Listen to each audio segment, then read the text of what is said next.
Bonjour et merci d'écouter ce nouvel épisode de Réussir dans le Retail. Bienvenue à tous. Réussir dans le Retail, c'est la chaîne de podcast du cabinet RMS. Chaque semaine, nous interviewons des acteurs du retail ou partageons des points de vue qui, nous l'espérons, pourront être des sources d'inspiration dans votre quotidien.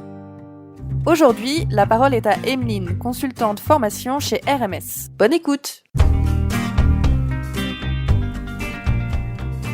Bonjour à tous, je suis ravie de vous retrouver aujourd'hui pour vous parler du management de la performance en temps de crise.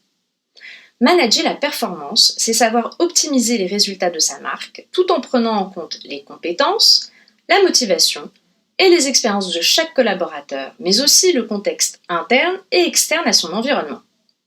Cela passe par la conception et l'explication de sa vision de manager, par l'identification des bons leviers de performance, et par le fait de donner du sens aux actions quotidiennes, au travail en commun, aux objectifs collectifs comme individuels. Ce n'est déjà pas une mince affaire en temps normal. Mais en temps de crise, waouh, quel challenge pour un manager! J'ai eu la chance d'accompagner nombre de responsables régionaux juste au moment de la sortie du confinement lié au Covid-19. Entre la baisse drastique de trafic, des clients réticents et en pleine mutation de leur mode de consommation, la mise en place de nouvelles normes sanitaires, la réouverture des points de vente avec un effectif souvent réduit de moitié, un management à distance renforcé et des équipes angoissées, voire démotivées. Comment manager la performance dans ce contexte infernal?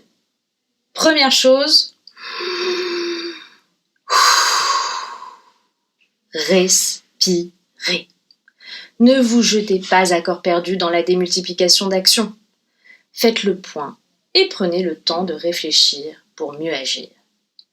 Lors de mes accompagnements, nous avons utilisé un outil simplissime mais puissant qu'est le SWOT pour s'interroger sur les forces et faiblesses en interne et les menaces et opportunités en externe. Ce temps d'analyse a été précieux et primordial pour pouvoir définir un cap et une stratégie adaptée à ce contexte inédit.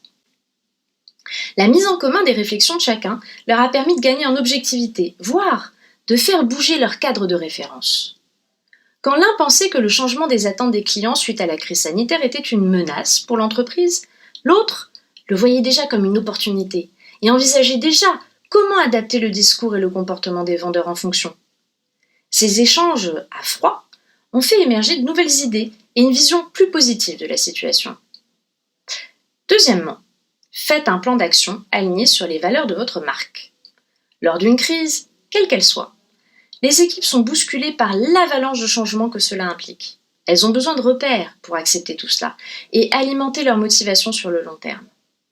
Par exemple, l'une des valeurs de l'un de nos clients est l'esprit de famille, et une manager, voyant le moral de ses équipes en déclin, a eu l'excellente idée de lancer un team building à distance autour du thème de la famille masquée et fun. Elle a demandé à chaque équipe de point de vente de se mettre en scène en partageant sa conception de l'esprit de famille masqué pour en faire une immense mosaïque numérique qu'elle a partagée sur les réseaux sociaux et sur tous ses supports de communication. Cela a permis de recréer les liens qui s'étaient distendus pendant le confinement tout en donnant du sens à tous. Ne perdez pas de vue pour autant les objectifs de résultats dans vos plans d'action, mais pensez-les différemment, de façon à ce qu'ils restent réalistes et encourageants. Quitte à changer d'indicateur de performance.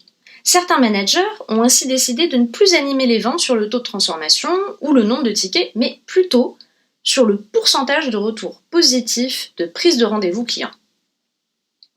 Ce qui nous amène au troisième type. N'utilisez pas des recettes toutes faites, qui de toute façon ne marcheront plus.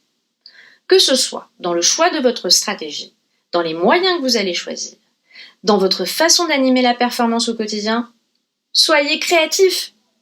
Rendez cela excitant pour vos équipes. C'est le moment de faire du collaboratif, de solliciter leur avis, de leur montrer que vous leur faites confiance. Ils auront certainement des idées novatrices et cela vous permettra de décupler leur engagement autour d'un objectif commun. C'est en demandant à ces managers de points de vente leur avis qu'un directeur régional a décidé de mettre en place la vente digitalisée via Zoom sur son secteur, pratique totalement inédite avant cette crise. Enfin, communiquez avec bienveillance vos attentes à vos équipes. Qu'elles n'aient pas peur de l'échec, car en temps de crise, tout est à réinventer. Tous ces trucs et astuces concernent évidemment le management de la performance d'un réseau, mais pas que. Que vous soyez manager de point de vente ou de toute autre structure, vous verrez qu'ils vous seront utiles. Donc, on récapitule. On respire, en dressant un état des lieux objectif, grâce à un SWOT. On conçoit un plan d'action focus sur les valeurs et avec des indicateurs encourageants. On exalte sa créativité en utilisant le mode collaboratif. Et on pense à célébrer chaque victoire, chaque initiative, chaque idée partagée. Car en fait, le meilleur manager de la performance en temps de crise, c'est l'esprit d'équipe.